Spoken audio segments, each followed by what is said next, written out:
Welcome to. I literally forgot what this is called. The Good Games podcast. I think it's Good Games. I think it's Good Games podcast. Yeah, that's it. Yeah. Yes.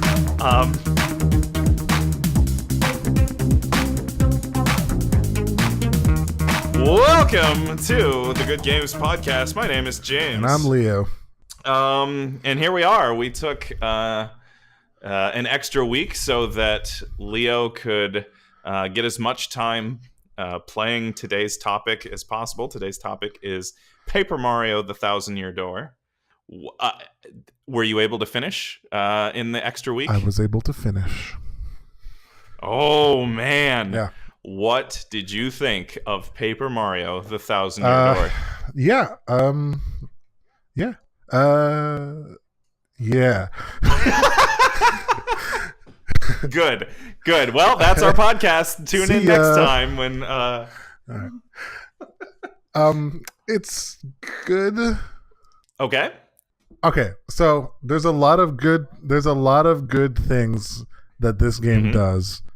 We'll go into more detail as I'm sure you're going to give kind of a general overview and all that. So I won't give my final rating and talk in too much detail yet. Okay. But overall, I liked the game. Cool. Good. Okay, is that fair?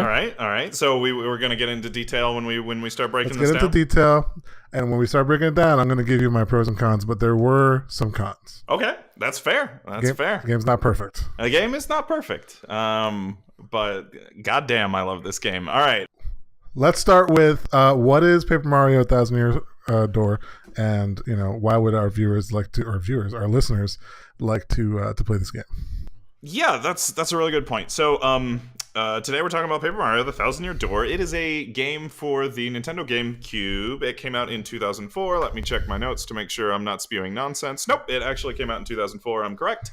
Came out in 2004 for the GameCube. It was the sequel to the Nintendo 64 game just called Paper Mario, or if you live in Japan, it was called Mario Story, which is a pseudo-sequel to Mario RPG, which was for the Super Nintendo. It has had 3 sequels since Thousand-Year Door, those being Super Paper Mario, Sticker Star, and Color Splash. Don't even worry about those 3 sequels. I would say if you really enjoyed Thousand-Year Door, seek out its predecessor for the N64.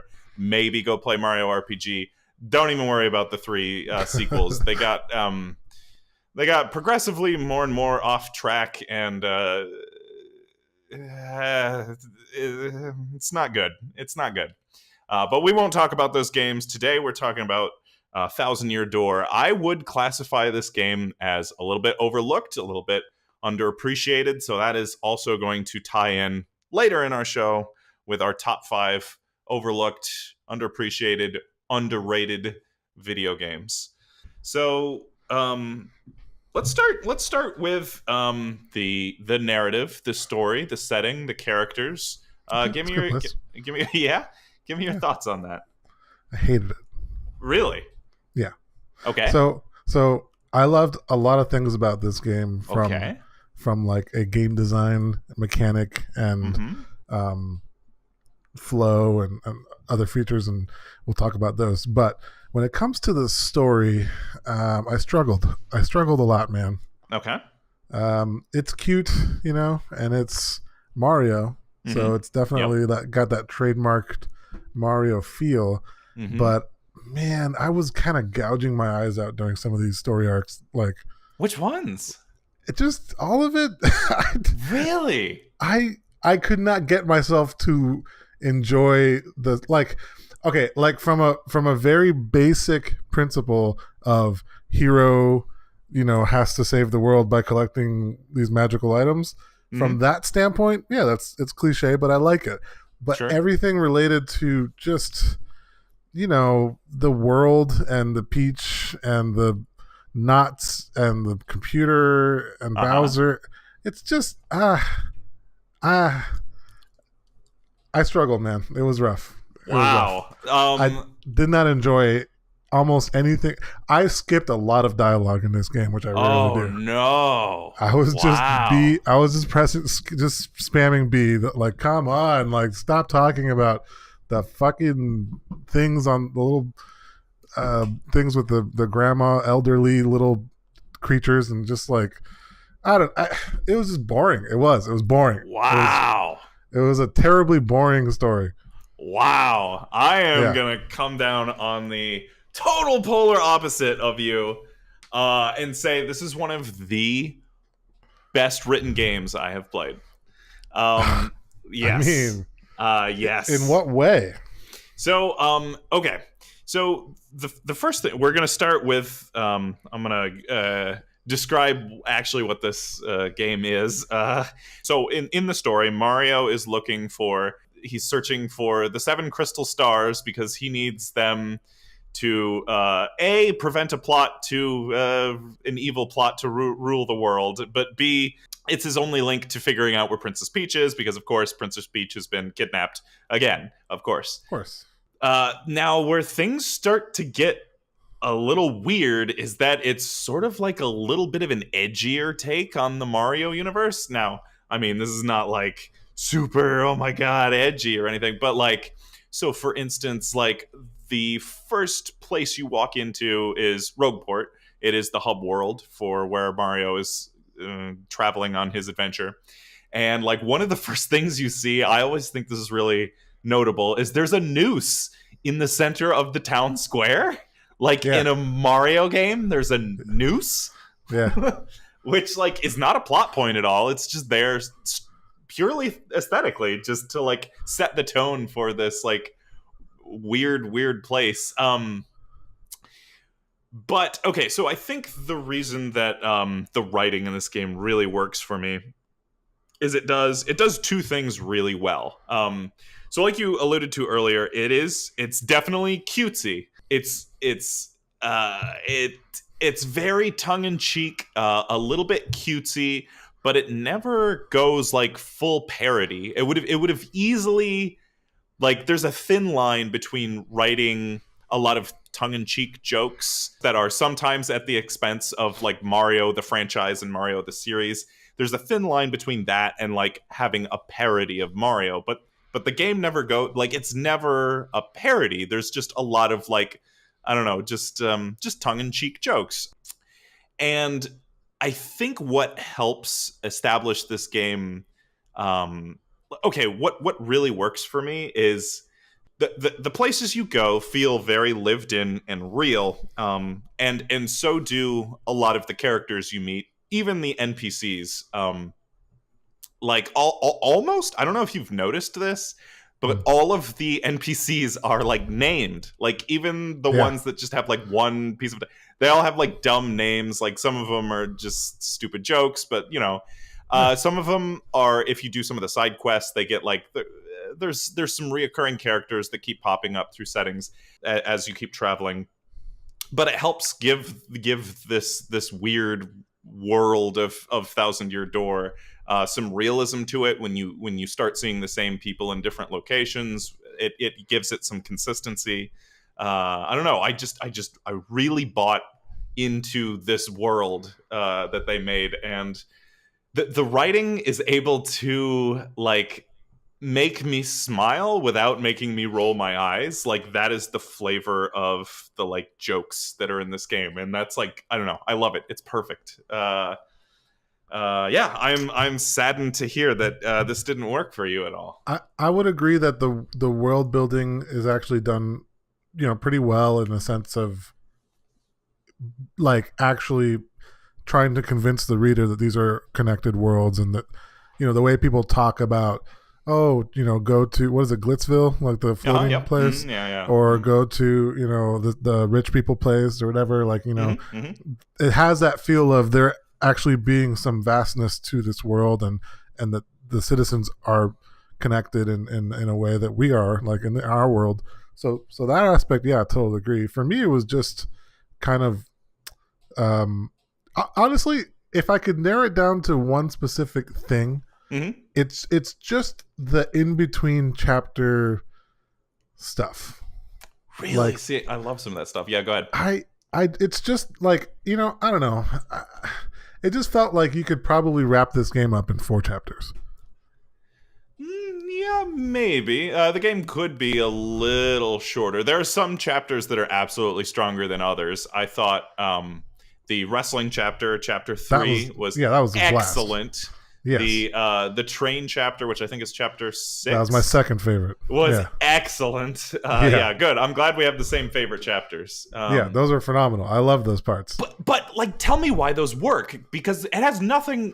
Well, I would say it has very little to do with the mechanics of the game and Yeah, everything to do with establishing those settings, establishing the train setting, establishing the characters that you're going to meet on this train, yeah. establishing the setting of that wrestling arena, and like all of the rules. It's because the settings in themselves were really cool. Yeah, You yeah. know, and the Mhm. characters are they're cool too. I like the characters. It's Okay. just the representation of the narrative.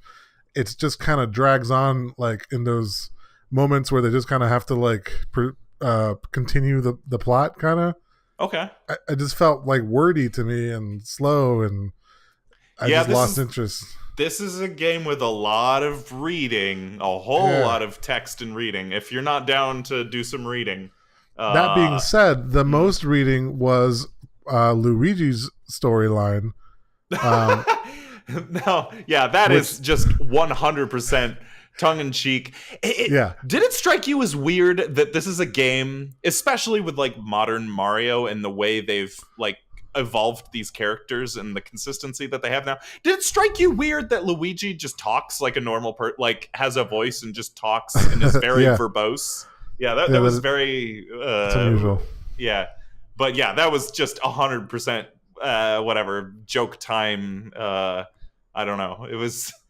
Uh, I actually don't really enjoyed the Luigi dynamic in this game. Like that's so that funny was that funny. you that's so funny that you enjoy that, but not the rest of the story. Because Nope. basically that's the same joke over and over and over and over again. Like, Well, uh, well, to be fair, I didn't read any of Luigi's. Like, I mean, I skimmed through it as I just pressed B. or okay, whatever. okay, okay. Well, what did But you mean you enjoyed his story? I enjoyed the fact that like it's not just his story, but like how he was placed in this game, just in general. Like the fact that just the idea that he's living this other adventure just Right, as equally as cool as Mario. right, right. I don't need to read 1,000 words to know that the joke they're making. You know, like I got it Mhm. after the first one. I just skimmed the rest, but that was funny to me. It's just that I'm never going to sit there and read all those.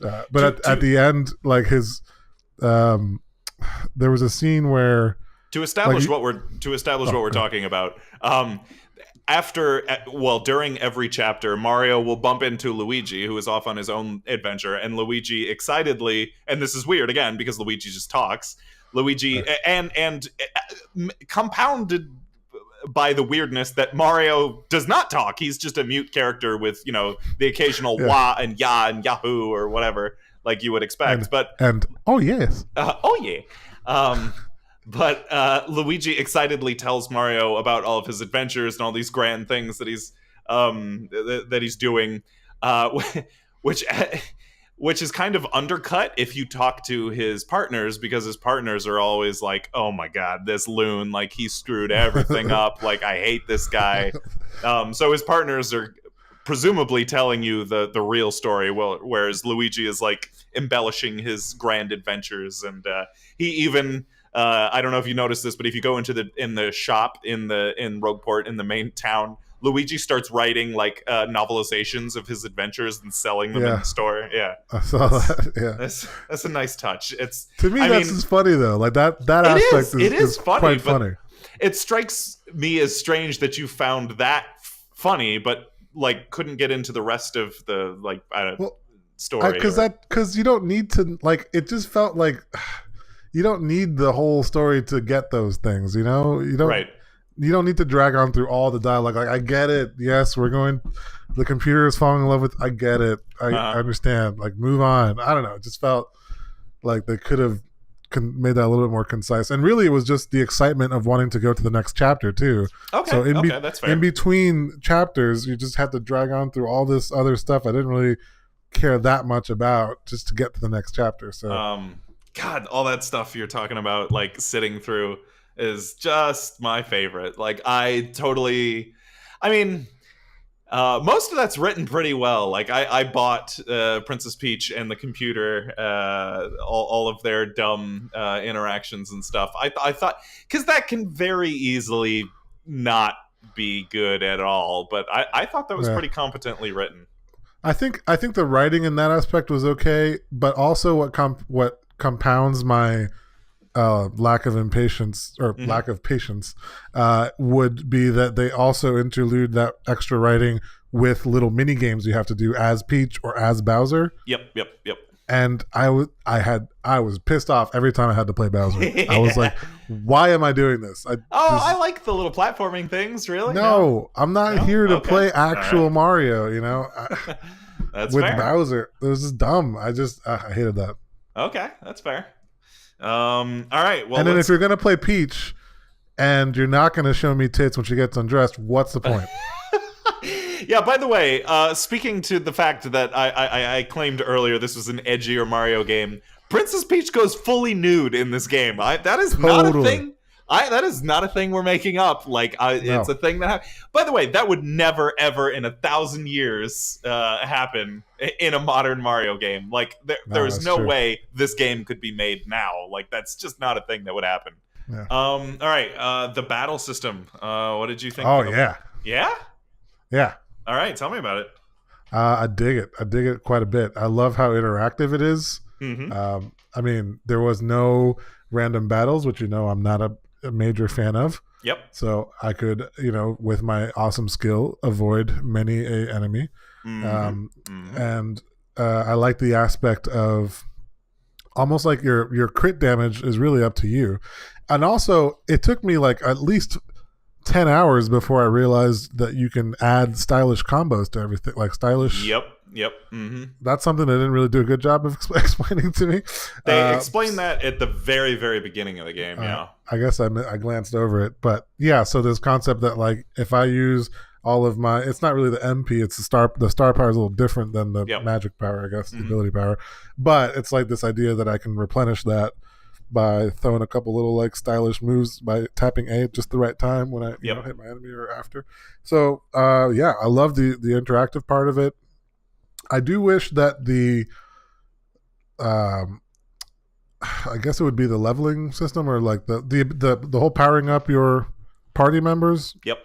That whole aspect of it, I wish that was easier or I don't know, just more accessible or something. It just felt like How do you mean? I should be getting stronger more often or something. Like there was like a long time. There was quite a gap before you really felt like your party members were strong enough. Like they just felt weak to me Okay, for a lot of gotcha. the time.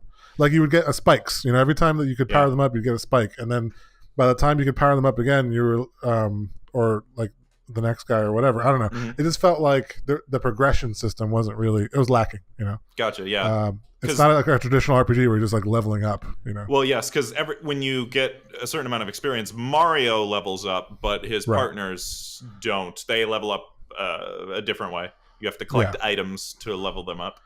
Yeah, that felt like just a little weak to me, but overall, I mean, when you did power them up, they got super strong, and Yep. that was really cool.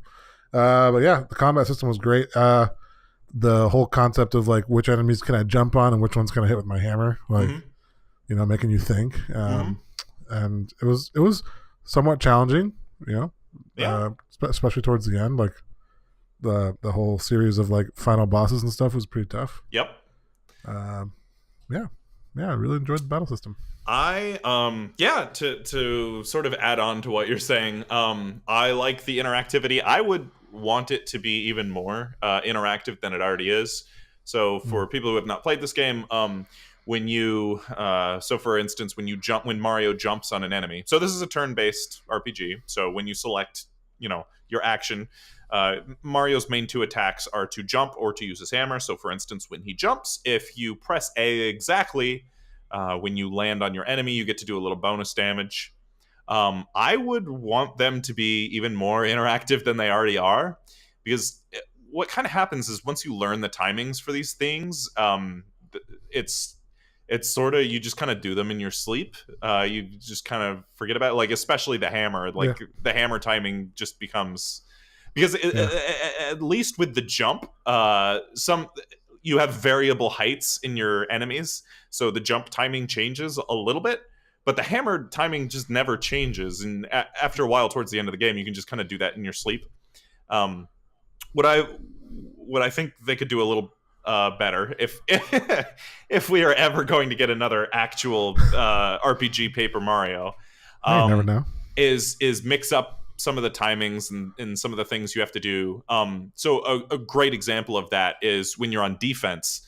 So similarly to attacking, you can also press A at the right moment when an enemy is attacking to reduce your damage, or if You you're can press really B too. yeah, Yeah. or if you're Yeah. really feeling ballsy, you can press B to do a counterattack, but the timing No, is really, really precise on that. never do that. Don't even try. Unless you really know the timings well. So some of the enemy attack timings are different. They're random every time. The Right. attacks have a different timing. I would have liked that the sort of random timings on defense to also be on offense, so that you can't really just do the hammer timing in your sleep or whatever the other attacks were. Um, I actually didn't really mind the partner leveling system as much as I think they could have done a much better job with Mario's leveling system. I don't know if you noticed this, but you basically always want to choose. Okay, so when Mario levels up, you get three options. You can increase your HP, your heart points. You can Mm. increase your FP, or flower points, which is like traditional RPG, like MP or mana or whatever. It's what you use to cast spells or do Right. special moves in this game. Or you can increase your badge points. Now, badges are one of the really cool parts about this game. You can pick up badges which have different passive effects, or they can grant you new abilities, new attacks, right? So maybe you find a badge that allows Mario's hammer for at the cost of some extra FP. Mario's hammer can ignore enemies' defense or something like that. It's a special attack. Or a lot of them have passive abilities which might increase Mario's attack or defense, or grant him some other passive bonuses. Um, this is, I don't know, my fourth or fifth time playing through this game, maybe even more. I've noticed you basically almost always want to choose upgrade the badge points, because I put a lot of points into badge points. yes, that is correct. There are a couple badge combinations which are just totally busted. And if you know these badge combinations, the game's difficulty basically goes down to zero. But you basically always just want to level up these badge points. Well, the thing is, some of them stacked too. Yes, exactly. Yeah.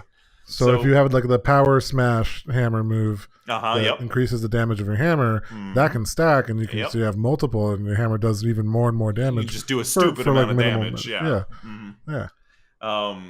Yeah, and then similarly, the ones that are really busted are like the ones that say like increase Mario's attack when he's in danger, or increase Mario's attack by like 5 when he's in peril, or something like that.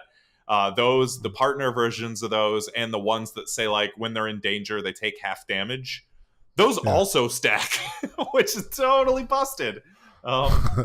You can basically get to a point where you're just not taking any damage ever. You're just like invincible, but and you have like 5 HP. Yeah, you're basically you're not taking any damage, and you're just unloading ridiculous amounts of damage on the enemy each turn. But whatever, that's.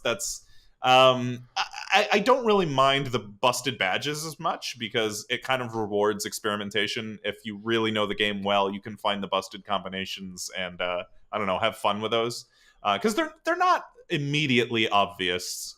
Even if you're, I don't know, even if you've played the game before, you might not know some of the really busted combinations until you really start experimenting. The thing I don't like as much as it becomes very obvious that you just always want to upgrade the badge points, and there's never really a reason to upgrade your HP or your FP, especially when there's badges that can upgrade your HP and Increase FP. your HP and FP. Yeah, that's what I was about to say. Yeah. So that could have been done better. Make something. I like the fact that they give you a decision to make when you level up.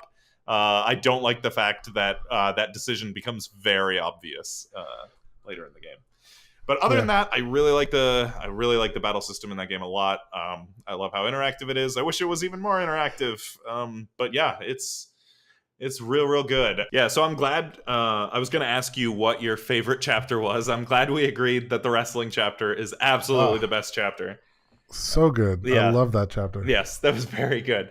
I love just all the characters in that chapter are I love them. They're great. Yeah. They're super great. Yeah. Well, and I love the play style of the chapter too. Like I actually enjoy kind of the gladiator. Mhm. Any game that has like a gladiator scene where you have to prove that you're the best by defeating all of the contenders. Mhm. I don't know why that just does it for me. I'm a big fan of like that arena style prove yourself chapter of every RPG. That I like that a lot, and I think what's really smart about the pacing of that is they mix it in with this mystery, right? Because Right, there's an right. underlying mystery, like, hey, there's these wrestlers that keep going missing, and Yeah. there's a guy who keeps There's intrigue. Yes, There's yeah. violence. You know. There's a guy who keeps texting you on your phone or your whatever it is, Mario's Game Boy, which for some reason has internet access in this game. It was before its time. Yeah, yeah. So you keep getting calls from a mysterious number. You don't know who it is, and there's a bunch of mysteries that are going on. Yeah. That chapter's paced really well because just like the consecutive gauntlet of fight after fight after fight could get very repetitive, but they very smartly paced that chapter. Plus, that chapter introduces my favorite partner, which is Yoshi. That was my next question was who is your favorite partner? Yoshi by far. Yoshi is gonna be God. I'm gonna have to say Yoshi is my third favorite partner. Wow, third Yeah, favorite. he's Holy crap. well, I love him mechanically because if you were doing what I was saying a second ago, if you upgrade the partner attack and there's a couple other badges you can do to boost partner attack power.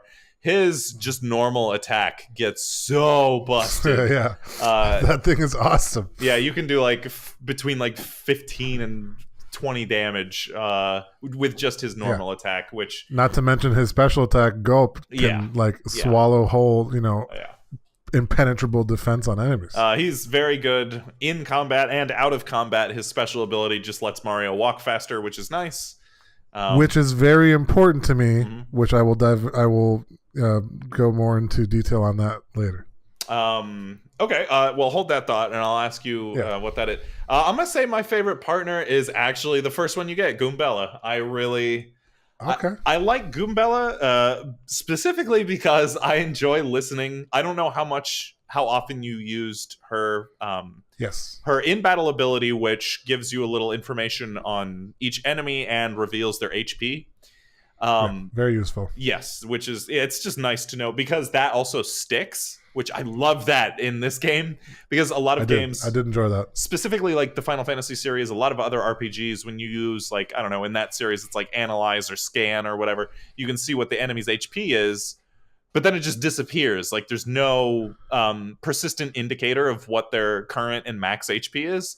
In Paper Mario, once you figure out what their HP is, their current and max HP always stays on the screen. Even in the next battle, when you encounter that same type of enemy, the HP meter still stays there, which is, I love that. That's very good, which makes her ability very useful. It's almost like you're unlocking like that the bestiary, codex kind of a thing for each enemy that you encounter. Well, I don't know if you noticed that, but there's literally a bestiary. It's actually somewhere in the menu. It has all of her different. What is it? Tattle. It has all of her. It has a list of each enemy you've tattled on and what their HP is, and then she gives you a little strategy sometimes on. Like, hey, maybe you should hammer this guy, jump on this guy, use some items, or stuff like that. Yeah, I'd say she's probably like my third favorite, just for that ability. Mm-hmm. But like oftentimes, I would just use her to scan an enemy I hadn't seen before, and then just put her away until the next one. Yeah. Well, the other thing I like about her is if you use her tattle ability outside of battle, you get some flavor text on like the current place you are in the current setting, or if you use it next to an NPC, she'll actually give you flavor text on the NPC, which often results in a lot of dumb jokes, but there's a lot of like fourth wall breaking stuff in there too, which I don't know. I enjoyed that a lot. she is often aware that she is a video game character in a video game, specifically in the Mario series. It's You know, very I good. totally forgot about that ability on her. Yeah. The whole time I was thinking everyone else has an ability, but except her, outside of combat. No, it's But I totally forgot about that. well, I mean, unless you get like stuck in a dungeon or something, it's usually not practical. It's usually just for. Can you flavor text. tattle out of combat? Can you tattle on what's his name, the X-Naut guy that is in disguise when you're on the island? Yes, that's one of the fourth wall breaking. She's like, apparently this guy's name is Four Eyes or something like that. She's like, I don't remember seeing this guy earlier. Like, where did this guy come from or whatever? Because I know he turns to the camera and says like, Yes. "You playing hey, the you game in front of the TV." Yeah, yeah. Don't tell Mario, Yeah. and they're like, "What?" Yeah. Yeah, it's good. I love just cheeky stuff like that. I don't know, that gets me. Second favorite chapter, with also some mystery, was the train. I love the train chapter. The train ride. Also good. I could actually take or leave the like Detective Penguin guy. Like he was fine, but I think what really makes that chapter work for me is the setting. Just I like the like train, being on a train and solving a mystery. Which okay. So here's classic. Here's something. Yeah, I love that setting. Here's something I've noticed after playing through this game 4 or 5 times now. A lot of the chapters, like the level layout, is very confined and small, right? Which is true of like the wrestling chapter specifically, because I mean, basically all it is just the wrestling ring. That's it. It's true of the train chapter, with the exception of that station that you stop and get out on. Like the whole chapter just takes place on the train, basically. But it's true of some of the other chapters as well. Like think of like specifically the jungle chapter and like the spooky Twilight castle thing. Yeah. What they do in those chapters. I hated that chapter. Really? Why's that? Well, just, keep going. Okay. Finish your thought. Because what they do in those chapters is they kind of have you walk from one end to the map to the other and then back and forth for arbitrary reasons. Yes. And like that can feel really, really repetitive. But so repetitive. Yeah, and because you're going through the same layout and you're seeing the same enemies over and over again. I think the secret of why the train chapter and the wrestling chapter work so well is they're kind of playing with the limited level layout like as an advantage. Like, how can we write a compelling story and make this a compelling setting? Like, use our small level to our advantage rather than like just coming up with like just arbitrary reasons like, oh, let's just march them from one end of the map to the other to like arbitrarily lengthen the chapter out, you know? For instance, one of my favorite parts of the Gladiator chapter, was it chapter 3? Mm-hmm. Yep. Was that as you climb in rank, you move from the minor leagues to the major leagues. Mm-hmm. And then as you go outside to, you know, get some package delivered by the secret X person, mm-hmm. the crowd suddenly like it changes. Like one time you walk out and the current reigning champion is out there and there's like a huge crowd of people mm-hmm. Swarming like the lobby area, mm-hmm. and you have to try to like, you know, swim through them. Another time you come out, every time you talk to the father and son just outside the door, mm-hmm. they like slowly give you a little bit more credit. And like the guy taking photos and signatures and stuff, or interviewing the contestants at first is like, you're nobody, Gonzalez. Right, so yeah. You know, but then as you climb up, he's like, hey, you know, what's your favorite candy bar or whatever. And it's just you're walking around the same area over and over, but the environment is changing slightly and the way people react to you is changing slightly. Yeah. That was done for a limited. Yeah, that game does like the little touches really well. Like, and that's what makes that's what I think makes those chapters work so well. Is like they're using all that stuff to their advantage. I also liked. There's a couple of times where a character will finish speaking and then immediately resume speaking. Like his text box will go away and then Mario will kind of walk off and then they'll be like, oh, and one more thing. Like, and then their text box will come back on and like Mario will act surprised or whatever. I love like little stuff like that. Just the little things are so good. Because like no other game does that. Like if they want that character to keep speaking, like that's just another line of text in that text bubble. Like, you know? It's Right. it's Oh just yeah, it's that's very true. cheeky with the way, I don't know. It's good. It's very good. Yeah, that kind of stuff I liked. Like if you stand in front of the door when the guys ask like coming in to grab you for Yeah, the and next Mario will fight, jump out of the way. Yeah, jumps out of the way. yeah, Whoa, yeah, right? yeah, Little things you don't expect yeah. like that are definitely cool. The But little that so all that talk about traveling back and forth in some of the maps, that kind of speaks to one of my biggest issues with this game, uh-huh. which is travel. Okay, yeah. Which is why Yoshi is my favorite partner, Uh-huh. is because God damn it, I hate walking in this game. And there's no, for the entire first half of the game, there is no way to fast travel. And then when they do add a fast travel, it's like under the sewers that you can only get to this specific area after you get your upgraded hammer. And you just get 2 tunnels that take you to 2 spots of the whole world. Mm-hmm. And then until you get like the next tier of. I just. There's a whole thing with like side quests where you can go back to other worlds and everything. I never did any of that. Okay. Because I was I was going to interject there. First of all, yes, Mario's like walk speed is slow. Like it's almost annoyingly slow. so slow. But the second thing, there is no need in this game for a fast travel system, except if you're doing those little side quest things. Because those side quest things will be like, okay, go back to this city and do this one thing. This previous town that you visited earlier in the game, go back here, talk to this guy, whatever. I don't think the problem is necessarily that there is not a fast travel system in this game. The problem, I think, is how, like, just obviously annoying those side quests are. Because it'll be like, hey, go to this one random town, talk to this guy. Now go to another random town that's like totally on the opposite side of the map and talk to this guy. And it just feels like they did that almost knowingly, annoyingly, just like blatantly, just to stretch out the length of the game or something, or to make you travel as far as possible. Like some of those side quest things just I don't know, they're not good.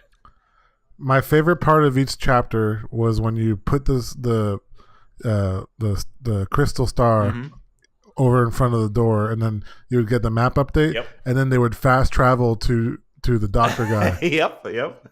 Like that was amazing. Every time I was like, oh, that's so great, I don't have to walk that. Every time it came, I was expecting it, and I was still pleasantly surprised every single time. Yeah. So I'm going to argue that the problem is not the fast travel system. The problem is those side quests, because without those side quests, you wouldn't really have a reason. I don't know, man, because the Twilight chapter, like I would have loved that Twilight world. That was such a cool premise. If it wasn't for the fact that I had to walk to that goddamn castle 5 times. Yeah, you have to walk back and forth to that steeple, like, and in the jungle, there's like that one part. There's no way to avoid the stupid plants. That was the first time I fleed every single fight. Yeah. Those plants definitely get annoying. I mean, just fast travel me to the castle, like. What? I think like you don't need a fast travel system in that instance either. I think you just need a better level layout. Like you need to plan the levels a little better. Like you don't want the island was a similar problem. Yes, the island exactly. Level. Yep. You don't want your players walking back and forth between the same thing over and over again, encountering the same enemies. You got to build your dungeon a little smarter. Like I think some of the best dungeons, actually, I think one of the better dungeons is actually in the jungle. Like once you get in the cave, like that dungeon was good, I thought. Yeah. I actually, my least favorite chapter is chapter 2.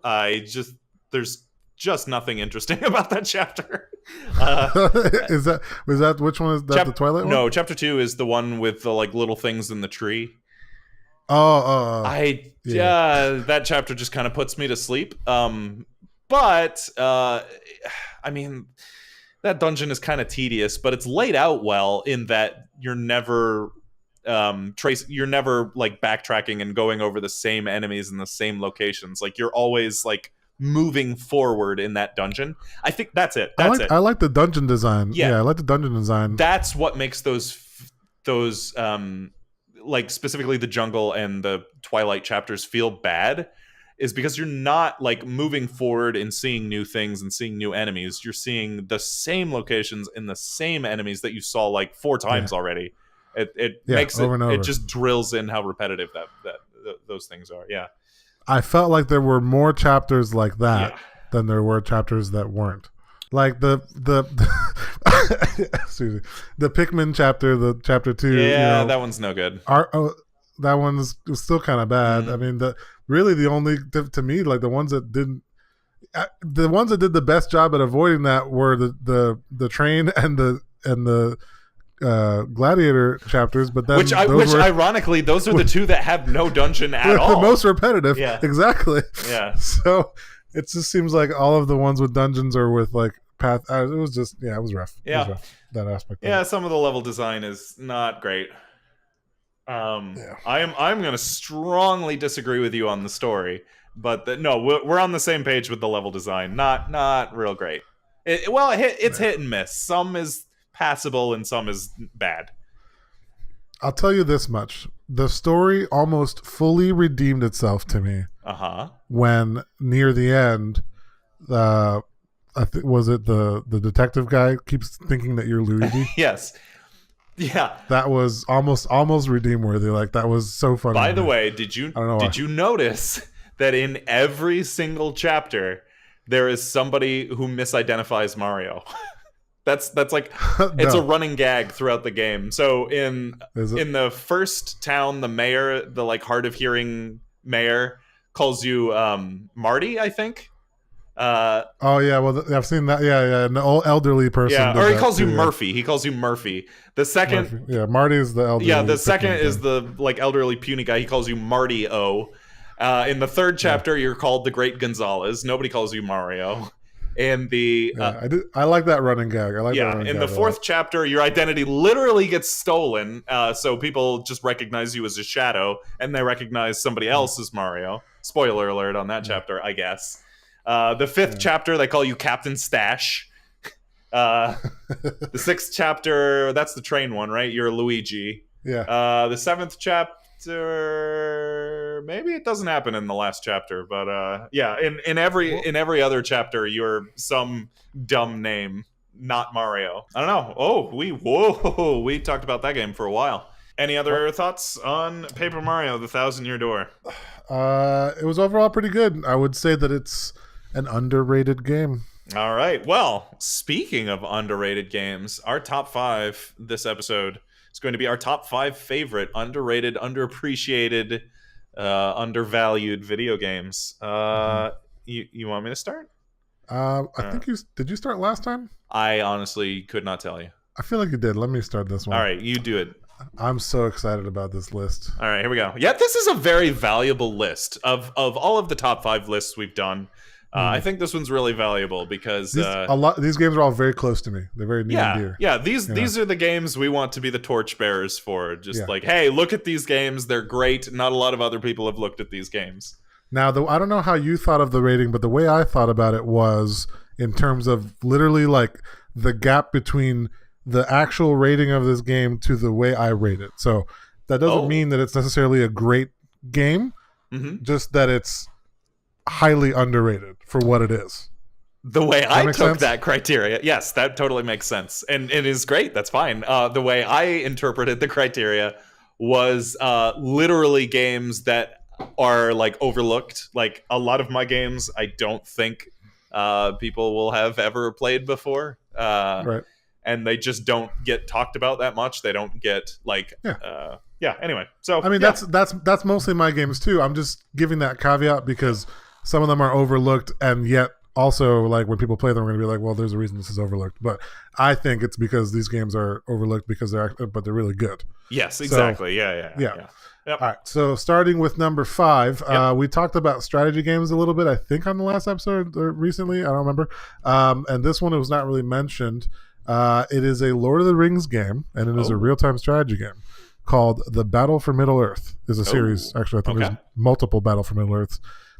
This game was odd in that I never saw any marketing for it or like never really knew anybody who played it. I don't think it had online play. Maybe it did, but like it wasn't well known at all. But I picked it up and it was a great campaign strategy game, a la kind of StarCraft, playing through the campaign, but of course taking place in Lord of the Rings, lore, Middle Earth, and if you were a Lord of the Rings fan, it was great. Graphics were really impressive at that time. The campaign was, and of course the stories went well. I mean, how can you mess up a J.R.R. Tolkien story?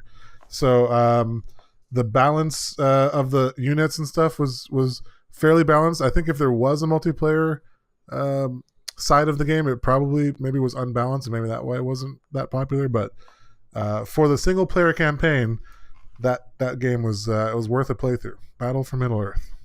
Nice. Very nice. My number 5. So 2017 was a pretty busy year for video games, and I think that's one of the reasons this kind of flew under the radar. Is it came out at a very busy time for video games. This is a horror game. It is called Stories Untold. It is sort of a first-person narrative horror game, and it is actually a collection of 4 or 5 shorter horror games that sort of connect in some ways to make up a larger overarching story. And one of the things all 5 of these horror games that are under this banner, under this collection called Stories Untold, one of these things they all have in common is they're all a little bit meta.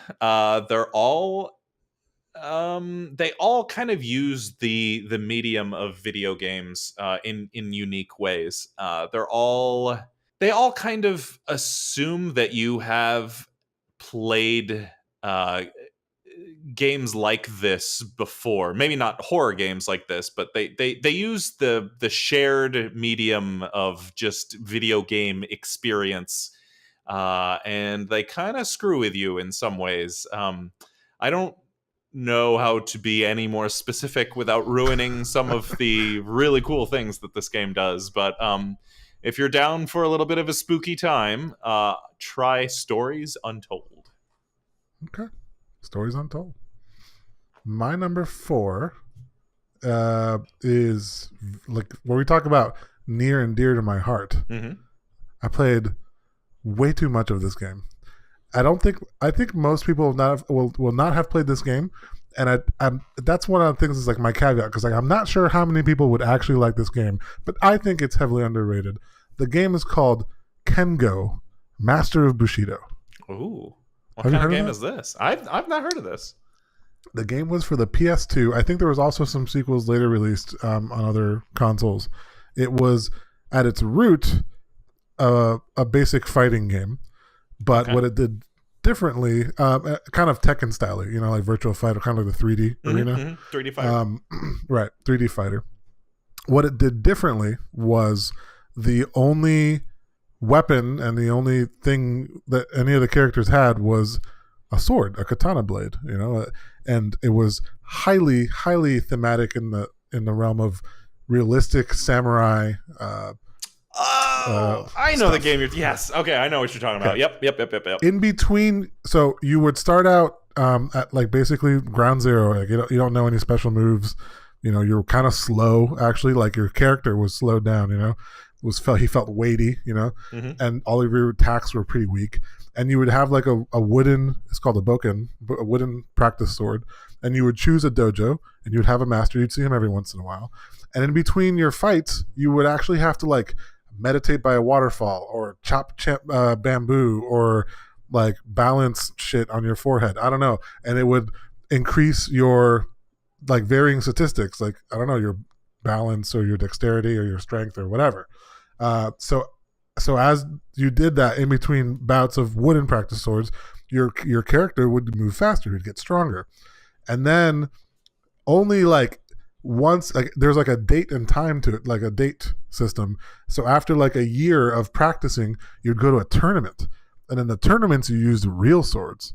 So it was like, so most of the game you're fighting with practice swords that just make little thud sounds, and everyone's kicking your ass. And then as you get stronger, you feel like that that progression. You feel it, and then you would get to go to a tournament with a real sword, and suddenly, in one hit, you would slash a guy's throat and he'd be gushing blood, and it was like, whoa, like this just escalated very quickly because I was using wooden swords, and people were just getting knocked out, Mm-hmm. and now I'm slicing guys in half. So it was this cool kind of jarring, like reality check, like, oh, like you can die now, and the progression system and everything was really neat. To this day, I've yet to find a game that makes me feel more like a samurai than that game did. Yeah, I was gonna say that sounds very on theme for you. This Bushido Blade, yeah, so on theme for me. Mm-hmm. Yeah, and the combat was, not over the top, like I can jump around and flip around and do this crazy stuff. It's probably why a lot of people maybe didn't like it. It was very slow. It was very like about blocking with your timing your blocks and parrying and Mm-hmm. just getting one whack in there, and to most people that probably feels really slow, but to me it felt very somewhat grounded in realism. So very awesome game. There's been a cult following to that series that really like begged for a sequel to be released on the next gen consoles, but I think it's yet to happen. So we'll see. Nice.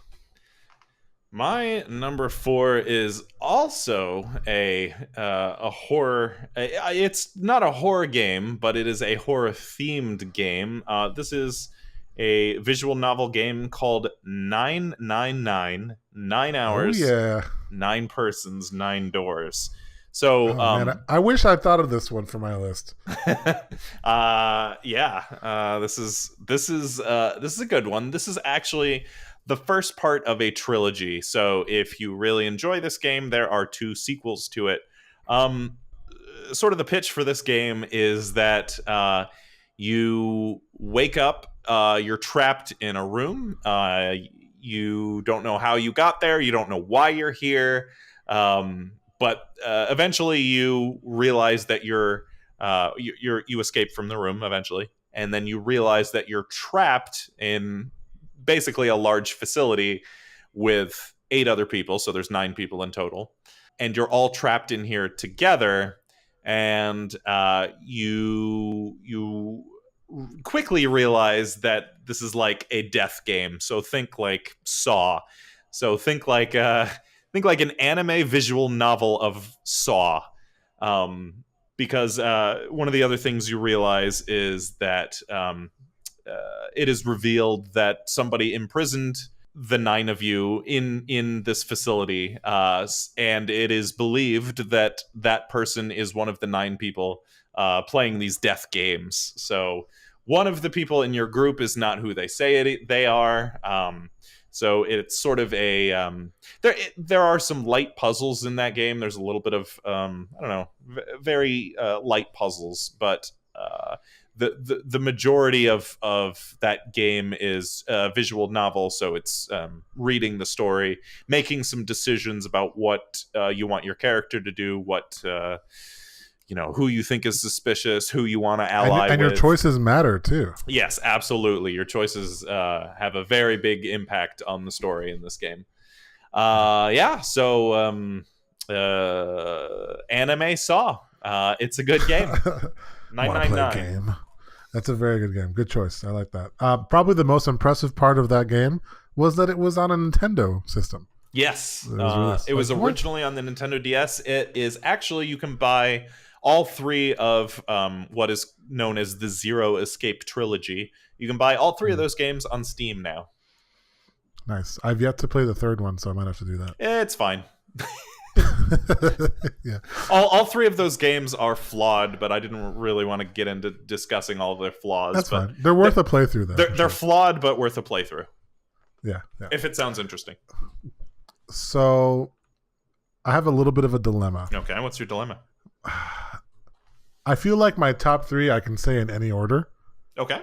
Um, you want me to roll a die here? I'm just gonna move what I had as number 3. I'm gonna move that to number 1. All right. I'm gonna do Calling that. An right audible. So here we go. On audible on the fly. So I'm gonna have a new number 3. Okay. What's your my new number 3? Is this is a game that was released, I think, in the early 2000s, had a lot to do with free running and parkour, Oh, but a little nice. bit more well done than Michael Scott in The Office. The game was called Mirror's Edge, Nice. and it was interesting because it was a first person game that had parkour and free running, and that's kind of a weird concept because I don't know, like normally you kind of have to have a zoomed out, almost like a 2D left to right Hmm. game style is better, because then if you have a gap of like rooftops coming up, you can more easily see, hey, there's a jump that I have to do next, especially when it's fast paced and moving. But the animation they'd used a mechanic of sort of highlighting obstacles that you can jump on Hmm. to get to like the next wall or over the next gap, or that they used color in a way to guide the player over Hmm. the kind of parkour aspects of the game. So that was very well done, and they also threw in some hand-to-hand combat in there, and I'm a big martial arts fan too, so that's a good way to win me over. uh, the story was good, I think, Uh-huh. but mostly it was about like the really cool free running. uh, I don't know. I guess we talked about like kind of tropey things before and cliche things. So it had a lot of that in the writing, which is probably why a lot of people may not have liked the story. But I mean, it has a great ending. It's just kind of difficult going through with it. I think all the way through, just because it can be a little like on the boring side as far as the actual story. But the levels themselves are designed with really cool, almost like a puzzle system, where you have to find a way to the top of this level by free running, and you're in a 3D first person perspective. So Hmm. that can be challenging. And yeah, it was full of challenging gameplay and exciting stuff and techno music. So it was really fun. What did you think of the sequel? Garbage. Well, okay. Uh, Pure all garbage. right, moving on. They made it like the sequel. Don't play the sequel, people. If you play the first Mirror's Edge, you'll love it, I think. And then if you play the sequel, you'll think, why did I spend 5 hours of my life even trying this game? It was like they took I don't know, they took the idea of Mirror's Edge and they turned it into this like open world thing, Hmm. but it wasn't really open world. It was just like take a slice out of an open world and that's your open world. Like, so, and then just kind of repetitive quests back to your hub. It was, I don't know. And then the story was not. It was bad. Don't play the sequel. That's my advice. All right. Well, fair enough. Um, Yeah. all right. Well, my number three is a game called The Beginner's Guide. What? It is called The Beginner's Guide. It is created mostly by just one person. His name is Davey Reedon. If you recognize that name, it is probably because you have played his much more popular and well known game that he co created called The Stanley Parable. Oh, The okay. Beginner's Guide is a sort. Well, I mean, it's the next game he released after the Stanley Parable, and gameplay wise, it's sort of the same. It's the I don't know whatever. I guess it's whatever people call a walking simulator, but it's a first person narrative exploration game, I suppose.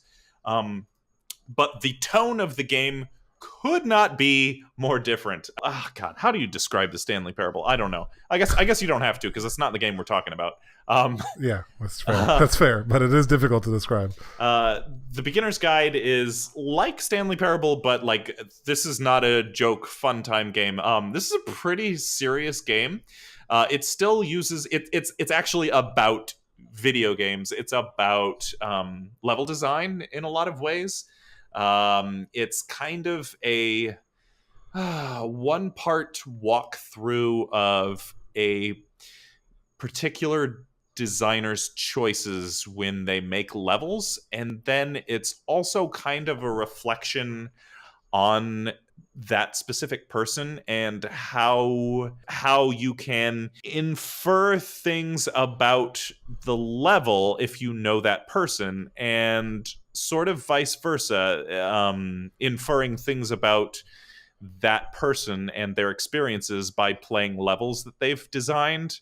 But it's also kind of about the danger of doing that. It's a very complicated game. It's about creating games, and it has some really heavy and serious topics. It is not jokey like the Stanley Parable is. Right.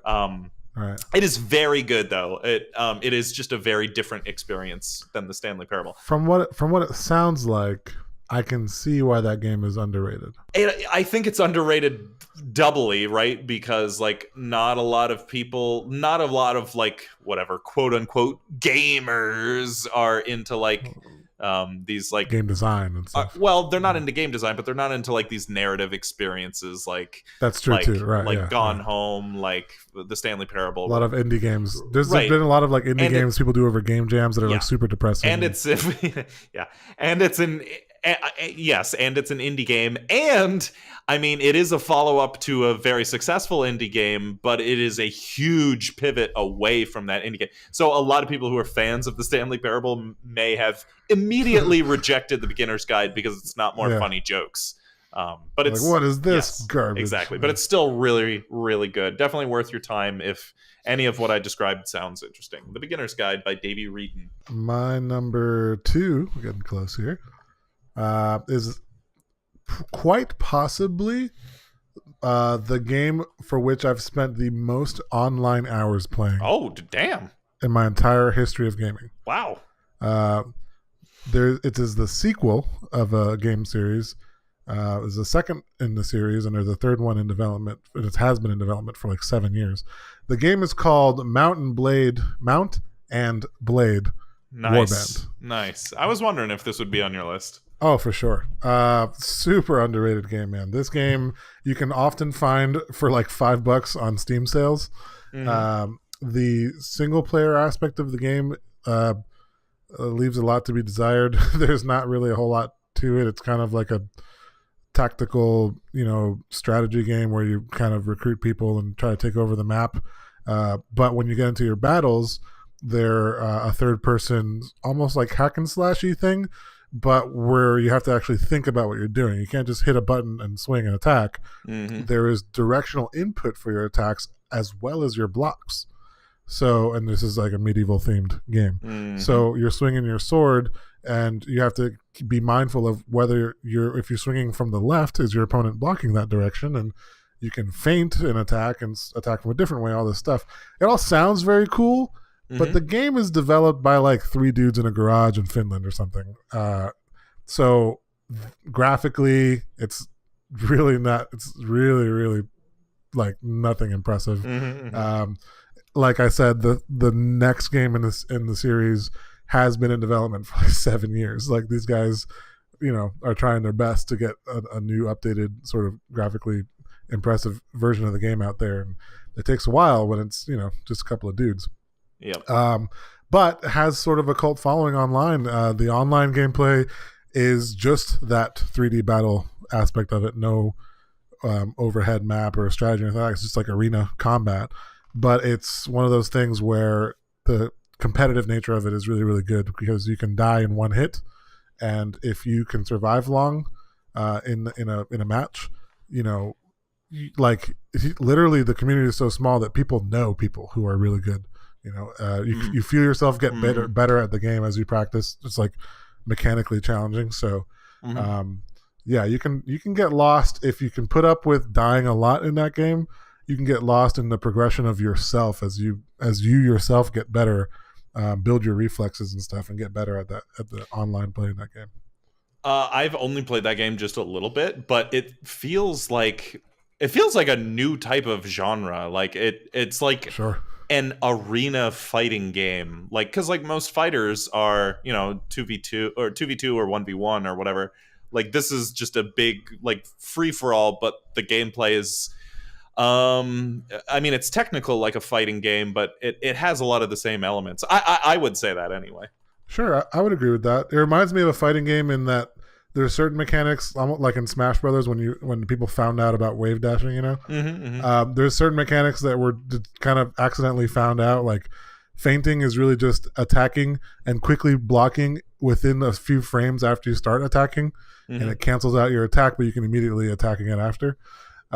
So it's almost like maybe it was programmed that way, or maybe people just kind of figured it out. And there's other mechanics that I won't go into further, but it's like they take practice and they almost are very nuanced. They're not obvious. And the gameplay lends itself to almost like a fighting game where even in a crowd of 20 people, you'll wind up in like a 1v1 situation where you're like, I have to kill this dude in front of me, and then I can move on to trying to capture the objective with my buddies. So yeah, so you get into these little kind of mini duels within the larger scale battle and stuff. It's really cool. That was Mountain Blade Warband, right? Yes, Mountain Blade Warband. My number 2 also came out last year, 2017.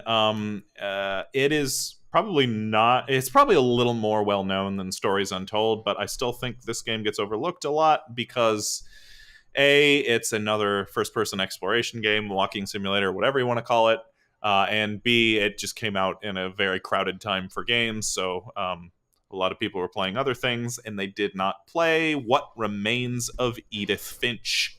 Have you played this? You're throwing out some titles I just have never heard of, man. Well, they're overlooked. Yeah. You haven't even heard of What Remains of Edith Finch? No. Wow, perfect. All right, well...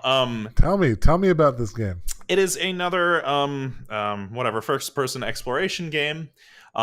You play as a young girl who is returning to the house she grew up in. It's a story. It's a very emotional game. It's a story about family and death.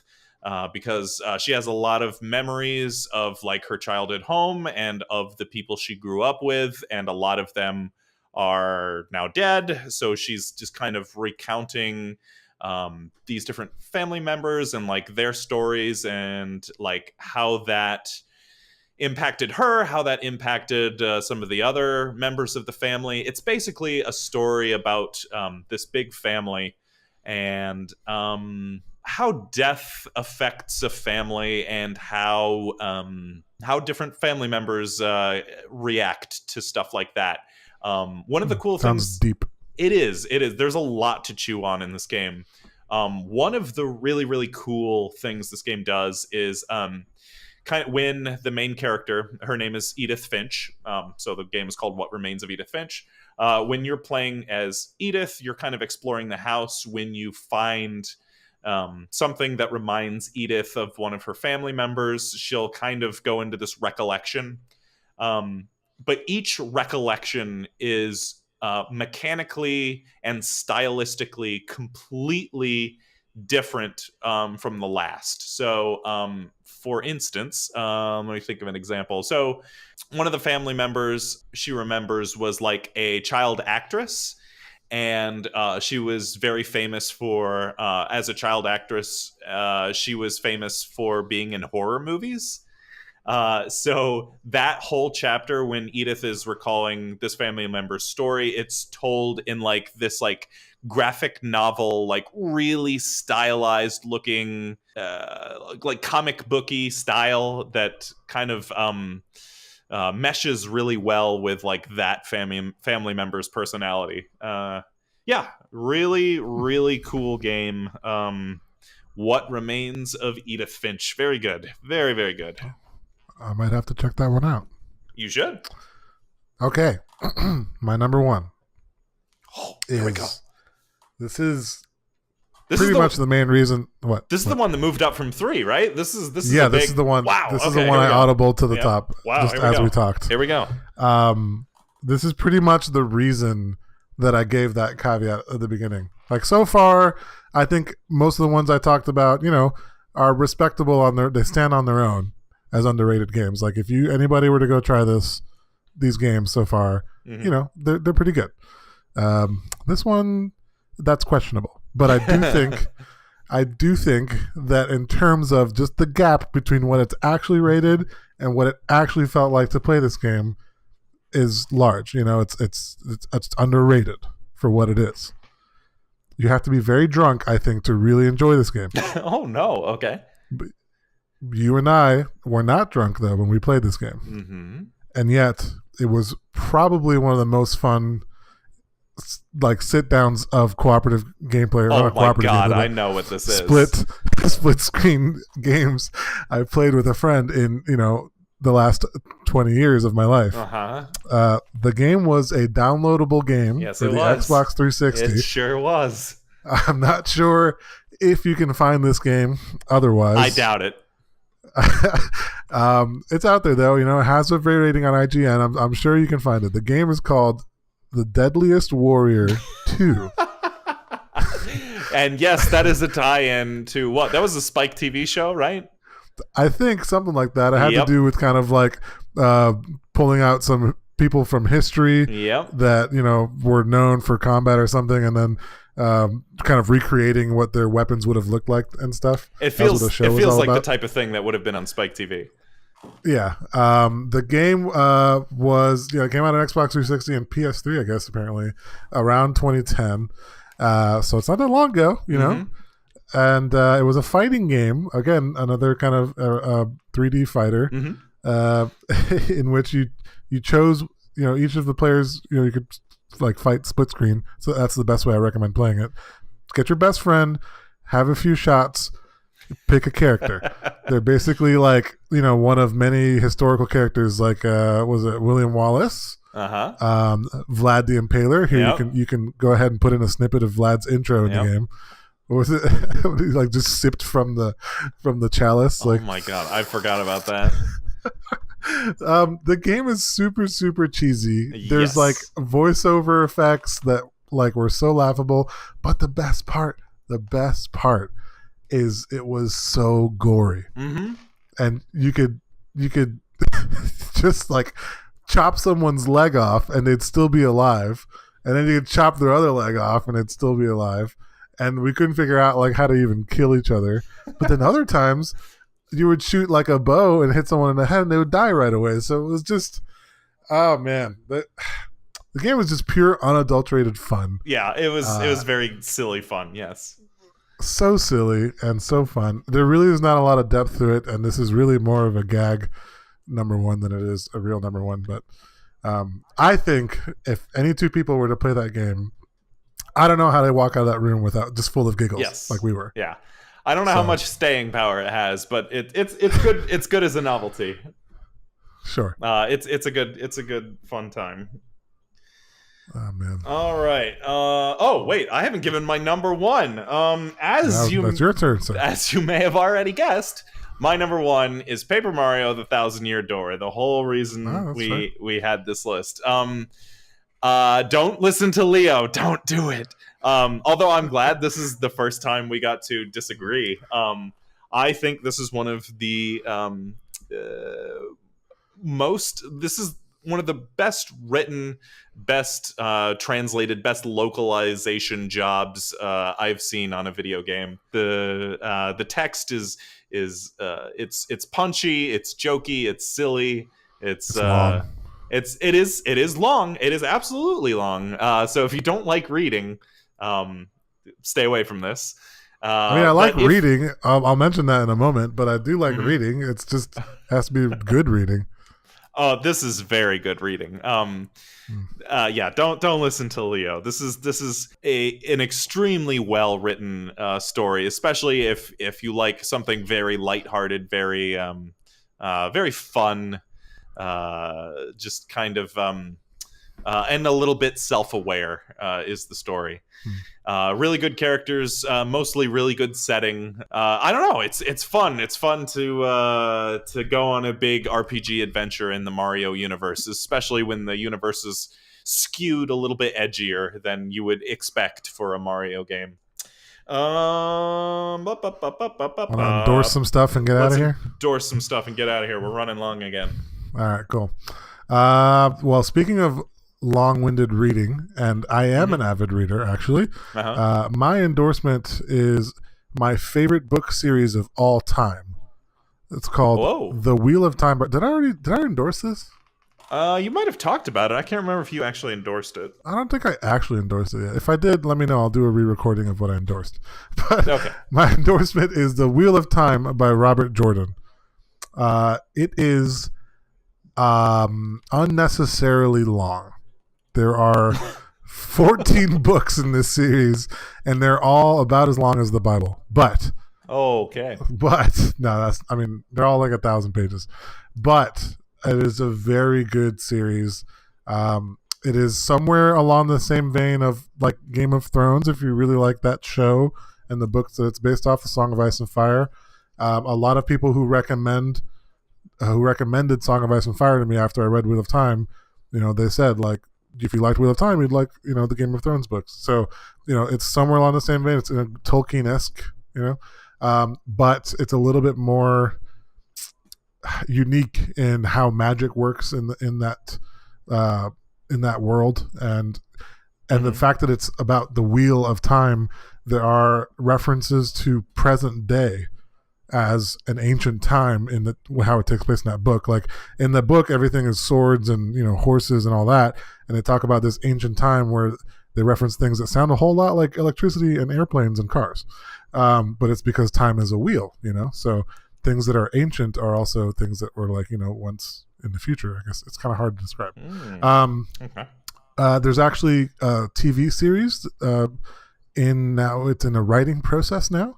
It is going to be, has been picked up by Amazon to be kind of like a spearheaded in their Amazon, how Netflix is doing like Netflix original series. Amazon is trying to pick up on that for Prime viewers. So it will be on Amazon Prime. If you find yourself with plenty of time, give this book a shot. Nice. I have another weirdly specific endorsement, and it might be possible that your living space or your your architecture will not allow for this, but I am going to endorse hooking up your PC in your living room or entertainment center. And this is especially if you have a gaming PC and play a lot of games. I did this, maybe 6 or 7 years ago. I hooked my PC up to my TV in my living room and just played.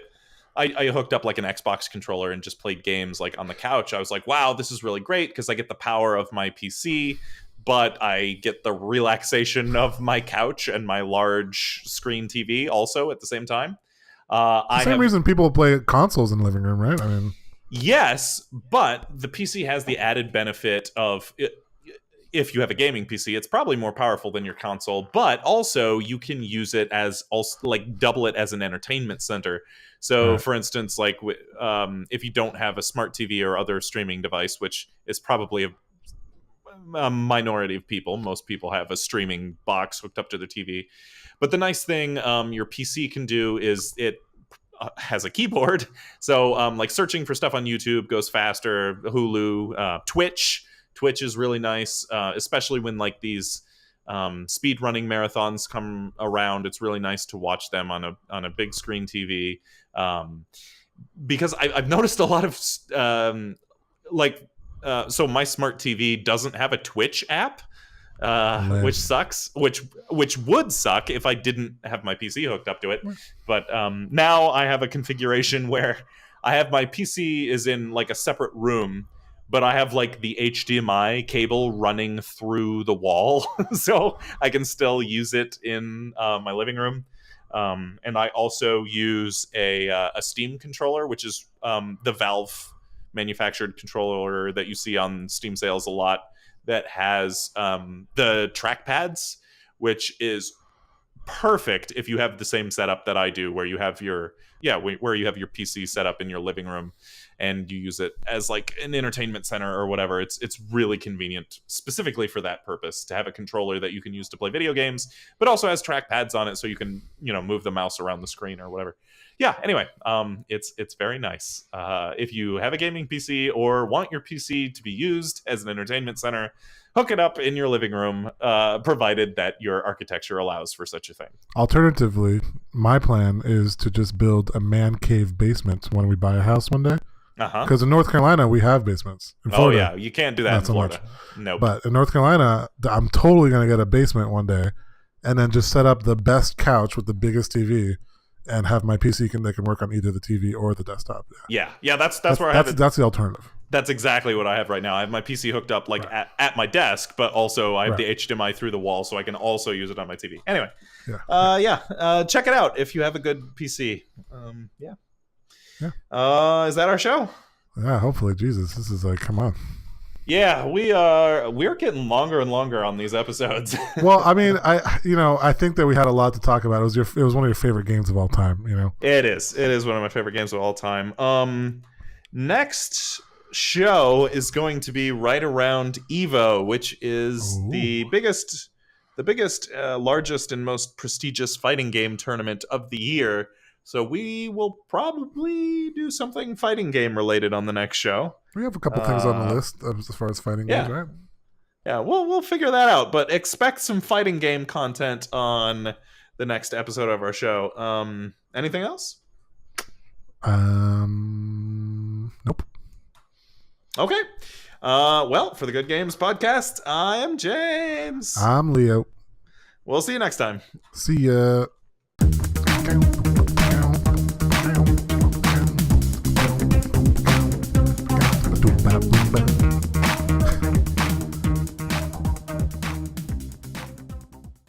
Like, even the NPCs. Oh, God. Excuse me. Need some water, man. Yeah, I know. I was looking around for something to drink, and I got nothing in here, so whatever.